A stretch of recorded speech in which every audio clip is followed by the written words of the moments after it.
Empatnya adalah nama Erick Thohir, Sandiaga Uno, Mahfud MD, hingga Khofifah Indar Parawansa.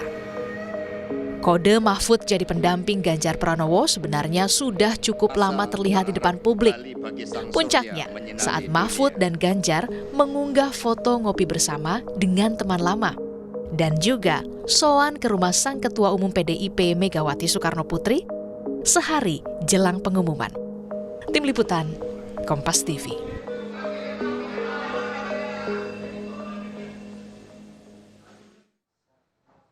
Berbalut kemeja batik hijau, saudara, Mahfud MD akhirnya menerima pinangan dari tim pemenangan Ganjar Pranowo untuk menjadi bakal calon wakil presiden Ganjar Pranowo. Benarkah sosok Mahfud mampu mendongkrak elektoral dari Ganjar di Pilpres? Kita akan langsung bahas bersama pengamat politik dari Universitas Al-Azhar, ada Ujang Komarudin. Kang Ujang, hatur nuhun sudah dapat datang ke studio mini Kompas TV di KPU RI.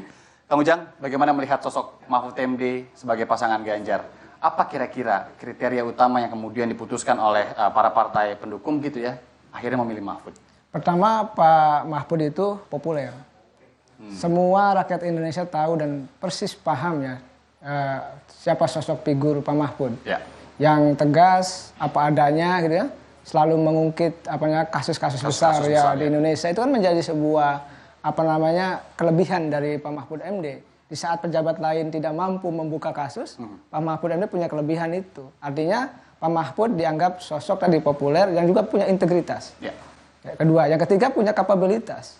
Artinya secara hitung kalkulasi, rasionalitas dan objektif, ya PDIP ya rasional memilih Pak Mahfud. Yang paling penting adalah ya elektabilitas juga cukup.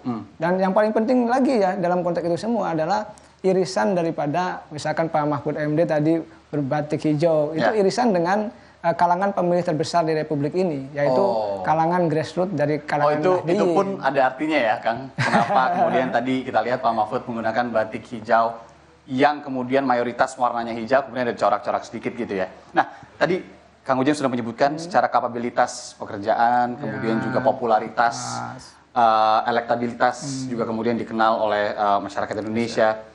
Tapi mampu nggak mendongkrak suara-suara yang memang diharapkan oleh tim gitu ya di Jawa Timur, kemudian juga terlebih kan kabarnya kurang juga di DKI dan Banten gitu. Ya memang beliau orang Madura kan, artinya dalam konteks teritorial Jawa Timur ya nanti bersaing dengan kubu Anies dan Cak Imin, karena Cak Imin juga berpengaruh dalam konteks mengambil suara PKB basis masa NU itu. Oleh karena itu ya tadi harapannya adalah PDIP meminta Pak Mahfud mendampingi Pak Ganjar, tentu tadi ingin mengambil suara yang besar ya, ceruk pemilih dari NU di Jawa Timur itu. Apakah bisa atau tidak ya kita tunggu. Tetapi ya saya meyakini ya Pak Mahfud ini kan interaksi dengan masyarakat Jawa Timur, masyarakat NU kan sudah lama, sudah terbangun sejak lama. Bahkan beliau itu kan salah satu orang kepercayaannya Gus Dur gitu ya, dan menjadi kabinet juga di kabinet Gus Dur ketika itu. Jadi saya melihat kalau soal nanti mampukah atau bisakah menambah elektoral bagi Ganjar, ya kita tunggu. Tapi kalau hitungan kalkulasinya, kalau ingin mengambil ceruk NU, ya maka tepat mengambil Pak Mahfud MD. Selain ada tokoh lain sebenarnya kalau kita ambil irisan NU seperti Bu Khofifah, ada Yeni Wahid. Tetapi mungkin karena posisi Pak Mahfud MD yang Menko Polhukam yang begitu strategis juga, itu dibutuhkan ya bagi PDIP. Kita tahu misalkan dulu Ibu Megawati bersaing dengan Pak SBY Menko Polhukam. Ya itu kan karena kuatnya posisi Menko Polhukam juga akhirnya Pak SBY mampu memenangi pertarungan ketika itu. Jadi begitu strategisnya posisi itu, tahu persis bahwa di kita ini ada dua, Mas Anda. Di kita ada faktor elektoral, jadi masyarakat memilih gitu ya, kampanye untuk faktor elektoral yang ini formalistik sifatnya. Tapi kan ada faktor yang non-elektoral.